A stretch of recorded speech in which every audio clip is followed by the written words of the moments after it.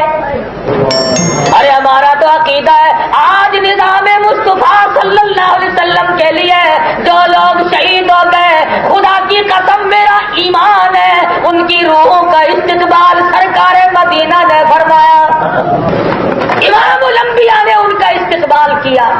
تم میری وجہ سے کوئی زمین کی وجہ سے مرا ہوگا، کوئی نہری پانی کی وجہ سے مرا ہوگا، کوئی کسی عورت کے عشق میں مرے گا، کوئی روپے پیسے کے جھگڑے میں مرے گا۔ ارے کتنا خوش نصیب ہوگا وہ شہید جس کی روح کو نکلتے ہی سرکار مدینہ کا دیدار ہو اور حضور فرمائے آجا تو میرا ہے میں تیرا ہوں۔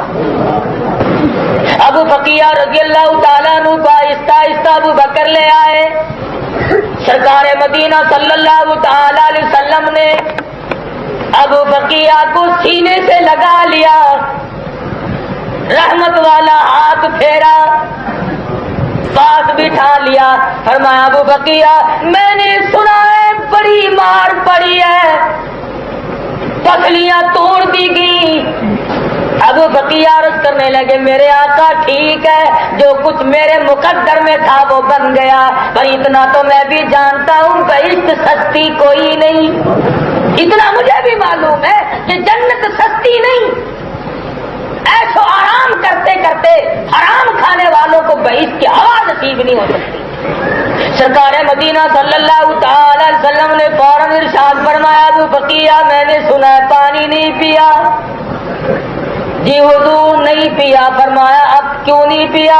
عرض کیا اس وقت میں پانی پیتا تو میرے منہ میں صرف پانی جاتا اور میری پیاس بجھتی، اب رحمت والے ہاتھ ہوں گے، میرا منہ ہوگا، مجھے یہیں بیٹھے بیٹھے حوض کوثر کا مزہ آئے گا، مجھے یہاں حوض کوثر کا مزہ ملے گا، میں یہاں پانی پیوں۔ سرکار مدینہ صلی اللہ علیہ وسلم نے رحمت والے ہاتھ سے پانی کا پیالہ اٹھایا اور ابو بقیہ نے یوں ہاتھ بڑھایا پیالہ لینے کے لیے، فرمایا ابو بقیہ ٹھہر جا، جب تم نے پیا ہی نہیں اور میرے ہاتھ سے پینا ہے تو اب میں اپنے ہاتھ سے ہی تجھے خود پلاؤں گا۔ سرکار نے رحمت والے ہاتھ سے ابو بقیہ کے منہ کو پانی کا پیالہ لگا، ابو بقیہ نے رج رج کے پانی پیا اور کہنے لگا کیوں نہ پیوں، آج مجھے جنت کا مزہ آیا، آج مجھے حوض کوثر کا مزہ آیا، کیوں میرا یقین ہے ساقی کوثر چشم فیضا ابر نوازش لطف بداما رحمت حق کی بارش پہن صلی اللہ وسلم۔ میں تو جس وقت پانی پی رہا تھا تو مجھے تو حوض کوثر کا مزہ یہی آ گیا۔ سرکار مدینہ نے دعا فرمائی، جلدی سے احتیاط بھی ہو گئے۔ تو دونوں چیزیں اللہ تبارک و تعالیٰ نے عام نہیں کر دی کہ دنیا میں بھی ایسو عشرت کرو اور آرام کرو اور آخرت کی نعمتوں سے بھی اللہ پاک اس طرح سے مالا مال کر دے۔ مسلمانوں گھبراؤ نہ، ہمارا مقصد مال اکٹھا کرنا نہیں، ہمارا مطلب دولت حاصل کرنا نہیں، ہمارا مطلب بنگلے بنانا نہیں، ہمارا مقصد کوٹھیاں بنانا نہیں، ہمارا مقصد کاریں حاصل کرنا نہیں، ہمارا مقصد ہے یہ ہے کہ اس زندگی میں، اس گناہگار زندگی میں ہم نظام مصطفیٰ صلی اللہ علیہ وسلم کا یہاں پہ نفاذ دیکھیں، اور یہ ملک تب بچے گا جب سرکار مدینہ کا دین یہاں پہ نافذ ہوگا۔ اب بات آگے نکل گئی، وہ زمانہ گزر گیا کہ جب لوگ اب اپنی منمانی کر کے یہاں پہ گزارا کر لیا کرتے تھے۔ اب یہ خواص کی بات نہیں رہی، اب یہ عوام کی بات ہو گئی ہے۔ اب نکھیڑے ہو رہے ہیں کون خدا کا بندہ ہے اور کون بھٹو کا بندہ ہے۔ جو خدا کا بندہ ہے وہ نظام مصطفیٰ کے لیے تن من دھن کی بازی لگا کر کوشش کرے گا، اطمینان حاصل کرے گا، اس کو مرنے میں بھی فائدہ، اس کو جینے میں بھی فائدہ، اور جو بھٹو کا بندہ ہے اس کو جینے میں بھی گھاٹا، اس کو مرنے میں بھی گھاٹا۔ اور یہ بات ہم ہمیشہ کہتے ہیں، اور نہ ہمارے مقصد میں یہ شامل ہے کہ کسی کو مارو یا کسی کو توڑ پھوڑ کرو یا کوئی آگ لگاؤ۔ ہم آپ کو بھی منع کرتے ہیں, عوام کو بھی منع کرتے ہیں. اور ان ظالموں کو کس نے کہا کہ نہتے شہریوں پہ ڈنڈے برساؤ؟ انہیں اکٹھے کرو اور نرغے میں لو اور مارو. تمہاری بہادری بھی دیکھ لی جائے گی. وقت سارا بیت تو نہیں گیا, ابھی تو اندرا گئی ہے, مرار کی ڈسائی تو اب آیا ہے. سب کی بہادری کے راز کھل جائیں گے, تھوڑے سے ٹھہرو. اپنوں کو مارنا کوئی کمال نہیں. تیرے بچے کو ٹھوکر لگ جائے تو باپ کا کلیجہ اکٹھا ہو جائے اور دوسروں کے بچوں کو اکٹھا کر کے یوں بے تازہ مارا جاتا ہے. شرم نہیں آتی, غیرت نہیں آتی. مسلمان ایسا نہیں کر سکتا, میرا ایمان. مسلمان ایسا نہیں کر سکتا. مظاہرین مظاہرہ کرتے ہیں, مطالبہ کرتے ہیں, چند نعرے لگا لیتے. تمہیں نعروں کی بھی, ارے تم ملک کا کروڑوں پی گئے, تم نے لوگوں کے لہو پی لیے. ان کاروں میں ہمارا لہو جلتا ہے جن میں تم دوڑے پھرتے, اور ہمارے نعرے بھی نہیں سن سکتے. اس لیے اس ملک کو بچاؤ, اس کو برباد نہ کرو اس طرح سے. ملک ہمارا بھی ہے, تمہارا بھی ہے. نہ تم کہیں بھاگ کے جا سکتے ہو, نہ ہم نے کہیں بھاگ کے جانا ہے. اور اصل درد تو ہمیں ہے. ملک ہم نے بنا, ہم نے اس کے لیے قربانیاں دی ہیں. ہم وطن سے بے وطن ہوئے, ہم نے کوٹھیاں چھوڑی اور خدا کی قسم 18 برس تک گھاس کی جھوپڑی میں وقت گزارا. اس لیے خدا کے قہر سے ڈرو, اس کے عذاب سے ڈرو. یہ تمہارے پڑوسی ملک ایران میں 1 مہینے میں 2 دفعہ زلزلہ آ چکا ہے. اگر یہاں ہلچل زلزلت الارض زلزالہ, اگر یہاں زلزلے پہ زلزلہ خدا نے بھیج دیا تو تم بھی, تمہارے بچے بھی اور تمہاری بیگمیں بھی دب دب کر مرے, اور ہم بھی ساتھ ہی مرے. بچے گا کوئی نہیں. اس لیے خدا کے قہر کو دعوت نہ دو, خدا کے عذاب کو دعوت نہ دو. خدا کے مقابلے میں تم اس کو لاتے ہو. کوئی ایسی بات ہمارے سامنے رکھو, ہمارا مطالبہ نظام مصطفیٰ کا, تم بھی کوئی بات رکھو ہمارے سامنے ایسی, تم اسے لاتے ہو ہمارے سامنے. اس لیے مرنا ہے آخر, قبروں میں جاؤ گے. کچھ سوچو, کچھ سمجھو, اور اپنوں پر ظلم نہ کرو. آپ کو بھی کہوں گا, یہ تمہارے دشمن نہیں ہے, دشمنی ان سے کرائی جاتی ہے. ان کے دماغ میں بیچاروں کے یہ بیٹھ گئی کہ ہمیں روٹی بھٹو کھلاتا ہے, جس دن بھٹو مر گیا بس اس دن ہمیں روٹی نہیں ملے گی. یہ بات غلط ہے. یہ پہلے نہیں تھا, جب بھی روٹی کھا رہے تھے, نہیں رہے گا جب بھی کھاؤ گے. اور اس نے تو رہنا ہی نہیں, پھر اپنے پیٹ کا انتظام کرو. پھر جو دنیا میں آیا وہ گیا کہ نہیں. آخر بھٹو کی ماں بھی مری ہوگی, بھٹو کا باپ بھی مرا ہوگا, اس کا دادا پردادا بھی مرا ہوگا. یہ ہمیشہ کیسے رہے گا؟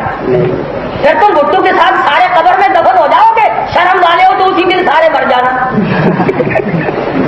اس لیے یہ تو بات ایسی کوئی نہیں, سیدھی سادی بات مسلمانی بات ہے. اگر کسی غیر ملک سے آئے ہیں یہ لوگ, پھر اور بات ہے. اللہ تبارک و تعالیٰ سے ہر وقت دعا بھی کرو.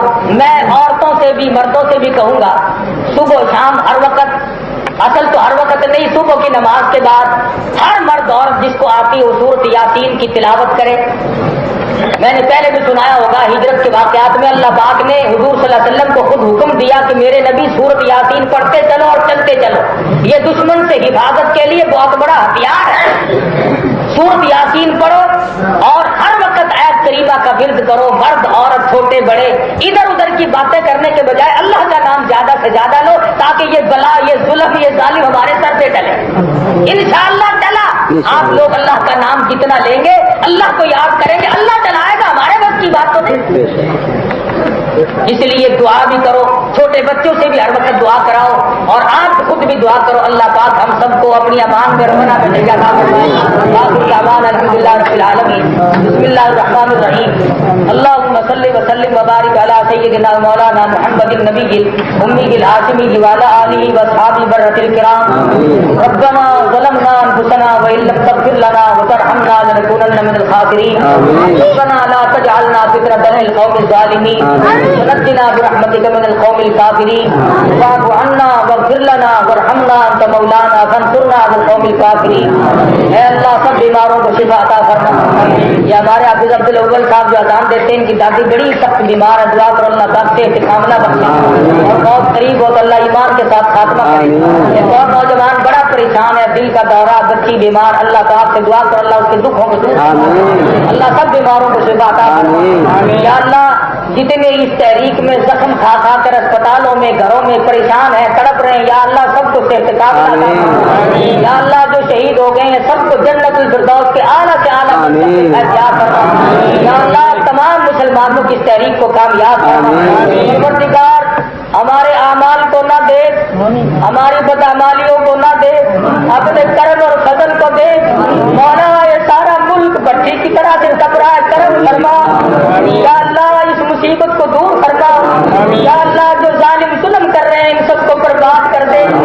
مالک کائنات چھوٹے بچے مرد عورت سارے پریشان ہیں، سب پریشانوں کو دور فرما دے۔ الہی ہم گناہگار ہیں، سیاہکار ہیں، تیرے کرم کے امیدوار ہیں، کرم فرما۔ یا الہی فضل فرما۔ الہی نوجوان بچے شہید ہو رہے ہیں، یا اللہ بڑے بڑے عزت والے لوگ ذلیل ہو رہے ہیں، یا اللہ ہماری آبرو مٹ گئی، پروردگار عالم لوگوں کے کاروبار تباہ ہو گئے، الہی امن خطرے میں پڑ گیا۔ مالک کائنات ہم سب کی عزت آبرو کی حفاظت فرما۔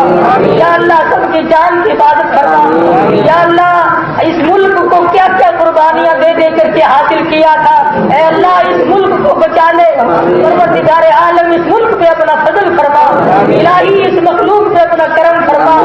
یا اللہ ظالموں کے ظلم سے بچا، الہی ان ظالموں کو ہدایت دے، اگر ان کے مقدر میں ہدایت نہیں تو ان ظالموں کو تباہ و برباد کر دے۔ اے اللہ ان کو سبا ہستی سے مٹا دے، الہ العالمین ان کا نام و نشان مٹا دے۔ پروردگار عالم اسلام کو غالب فرما۔